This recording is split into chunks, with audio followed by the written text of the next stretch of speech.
Presenter who is one of the usual suspects of Bettakultcha, and every time I see her she improves and improves. So I want to give you a huge round of applause please for Ellie Snare.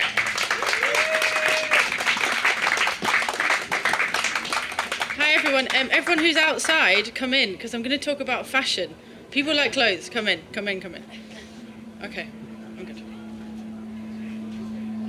My name's Ellie Snare. I'm here to talk to you about what not to wear, and not the popular or previously popular Trinny and Susanna BBC show. I'm actually going to talk to you about fashion advice. I'm a fashion writer and blogger, and I've been obsessed with fashion communications and style advice ever since I was a little girl. It really confuses me as to why you would want someone to tell you what to wear, but it's incredibly popular. But I'd like to dissect some of the negative and positives about fashion advice. But first of all, we're going to do a quick potted history of where fashion advice came from. First of all, you've got class rules. So you have sumptuary laws, which emerged in kind of Greek and Roman times, that tell people what they can consume and what they can wear. And when we've sort of moved on from elements of class, we end up turning to fashion advice to dictate what we wear to social functions.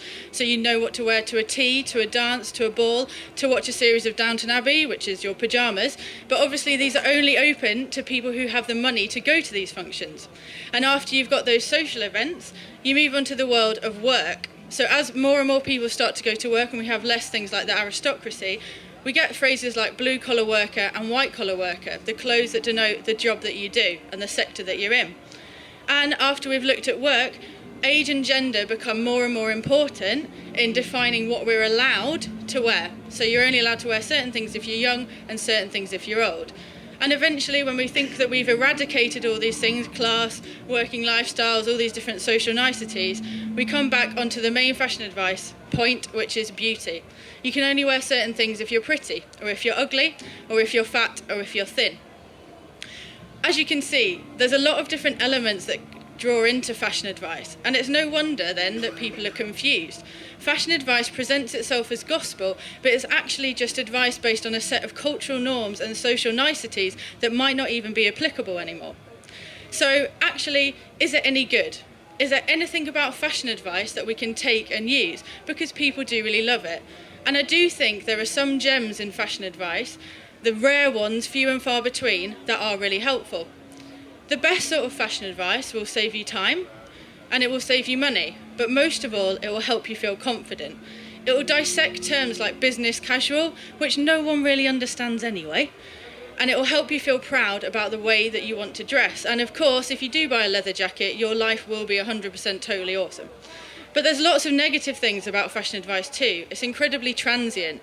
It can only ever offer advice on what's popular now, and we know in 6 months' time that won't be fun anymore. It's also incredibly inconsistent. Because of its transient nature, it changes week in and week out. Magazines like Look are a really good example of these hot or not style advice columns.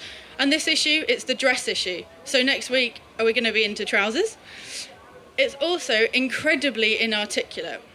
So, not only do we use complicated fashion jargon to describe the garments themselves, we have trends like sports luxe, cash with a J, and what was the other one? Normcore, which is basically dressing like you're normal.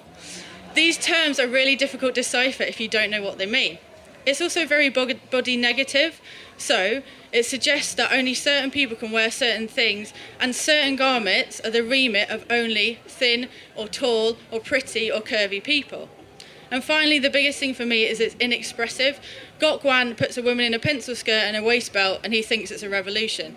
But he's just playing into the idea that fashion is all about making yourself more beautiful, and I completely disagree.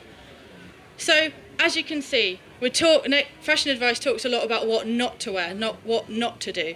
And the whole thing about my style of fashion advice is that I like to think about telling people what you can wear and how you can feel. These are some of the things that I think could be in your wardrobe that would be really positive. Body acceptance. We can't all be in love with our physical form, but we can accept that there are differences, and there's good bits, and some days we won't like other bits, but they all deserve to be dressed well. You can also have an element of discovery in your wardrobe. So trying out lots of different things, playing with fashion is an excellent way to find out your best choice and narrow it down, and then make some really, really informed decisions about what looks best on you. there's also an element of permanence. So if there's one thing, for the sake of your wallet, your wardrobe and charity shops all over the world, permanence is an essential thing to consider when you're buying clothes.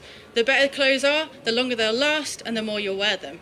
It's also the potential to be incredibly expressive. The whole point of fashion is you can have fun with it. You can decide to express whatever you want to be in that day and in that lifetime. So I hope you've enjoyed my talk, and if there's one thing I'd like you to take away, it's that rules, like pie crusts, are made to be broken. Thank you.